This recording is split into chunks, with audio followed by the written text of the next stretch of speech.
Alright, today we're going to be doing the timing belt on this 2004 Dodge Neon SRT4. From my understanding, we're going to need to drain the radiator. We're going to need to disconnect the power steering pump, the engine mount bracket, loosen the alternator, take both serpentine belts off, and then finally remove the cover, timing belt cover, and then do the timing belt. Got the brand new timing belt here in the box.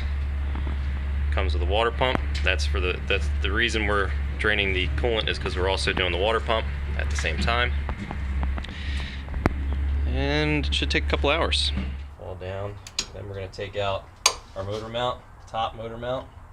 There's a nut on the bottom of this one. So first we'll go ahead and pop this guy off here. It may be a little different than what you're working with, but everything should be in the same spot. Okay. Obviously your best bet is to just randomly toss all your screws in any direction. Don't want to keep track of them at all. I'm pretty sure this is an 18 under here. Loosening the tensioner to the alternator. I have both the top and bottom alternator bolts loose, and this should be giving us slack in our alternator serpentine belt. And once this is loose, we'll pull it off. All right, we got our tensioner for one of our serpentine belts is a 15 mil right here. Do that, pull the belt off, let the tension off, pull the belt out. We're going to drain the coolant at the lower radiator hose, which is right there. Here she comes. Take the lower mount off. We have both serpentine belts off. Next thing I'm going to go for is going to be this main bracket for the engine mounts. There's two things we have to do. One, as you can see, it's still connected to the power steering pump, so we're going to have to unbolt that. And two, is there's a bolt that uses a Torx T55 head. Pry this cover off. And there's our Torx T55.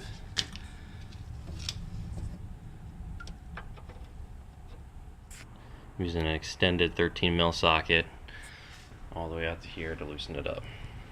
Going for this, looks like the center bolt here.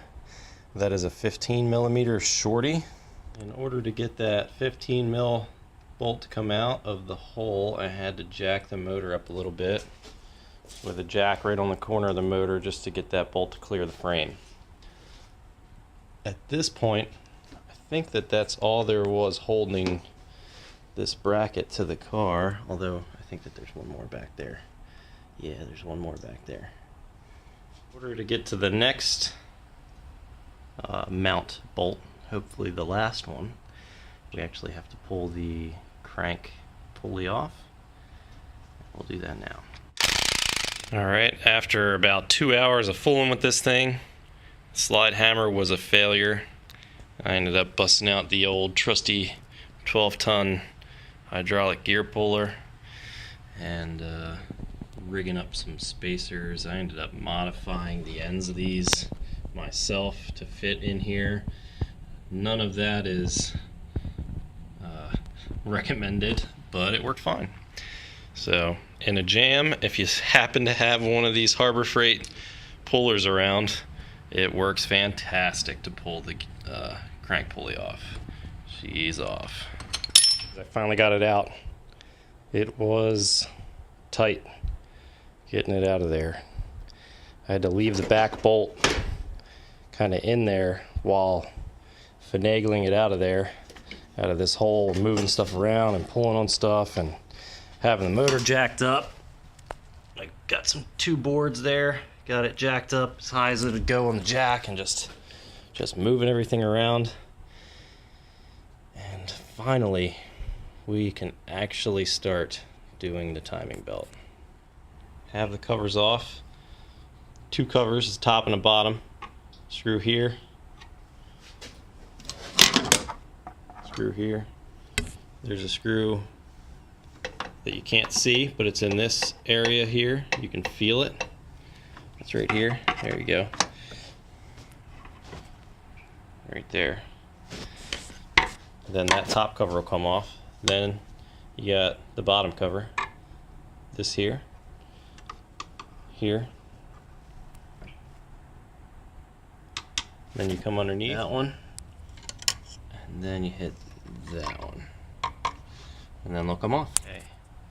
So before we loosen up the tensioners, we need to put this thing into alignment. A couple ways to do that. This way, since these are all marked, is go ahead and put your, either way you're gonna have to put your bolt in. So you can spin the crank and line it up. But there's gonna be a mark on this crank pulley, and then there's gonna be marks on the cam gears, and you'll notice it says up on both of these gears. And then you look real close at the cam gears, and there's all these little slits here. Those are the marks, and you want them to be facing each other. So we've got to make these say up and then make these face each other, and at the same time we need our crank pulley to line up with its mark, which is coated in crap right now, but we'll get there. Oop, went a little bit back, went a little bit too far.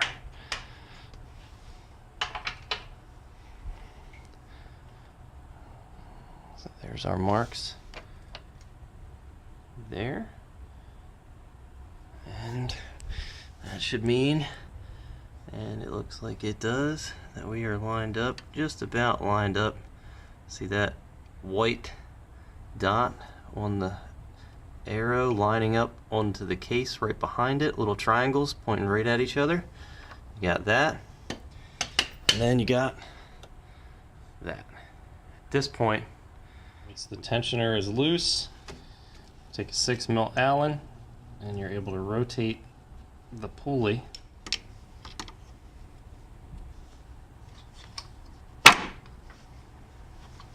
alrighty. Cam gears jumped, so that's what you gotta watch out for when you're putting it all back together. Remove the plastic blocking your water pump however necessary. This one ended up shattering in a couple of spots while I was trying to figure out how to pull it off, so I went ahead and just removed it by breaking it the rest of the way. Right. The tensioner at this point was only going to have one bolt in it. It's the one with the socket wrench. So I'm replacing it. That's the new tensioner on there now, and I'm just tightening it up, and I'm using the long bolt there to keep it centered so that when I tighten the lower one up, that one still lines up, because the engine mount bracket is actually attached through that long bolt and holding the tensioner down. Got the new tensioner on there. I'm going to put the idler pulley on after I do the water pump. Water pump's right here. It's got 4 10mm bolts and a gasket. Here's the new one, so you can see that's the new gasket, and then you can see where the bolt holes are. That big one on the bottom left is a through bolt for the engine mount, so it's just those 4 smaller ones.